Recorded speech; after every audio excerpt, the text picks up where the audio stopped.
પાલનપુરનો લાલ ચમક્યો દેશમાં. ભૂતેડીના બ્રિજેશ બારોટે યુપીએસસીમાં મેળવ્યો 507મો rank.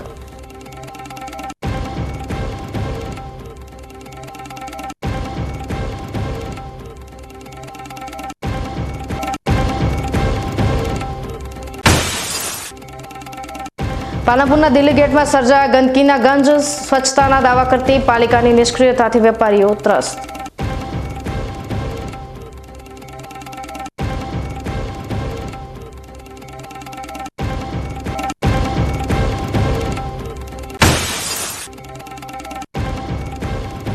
VK news ચેનલની એકવાર ફરી જોવા મળી તેજ ધાર. કાંકરેજની પ્રોટેક્શન વોલ વિનાની નર્મદા કેનાલનો અહેવાલ રજૂ કર્યા બાદ જાગેલા તંત્રે દિવાલ બનાવવાનું શરૂ કર્યું કામ.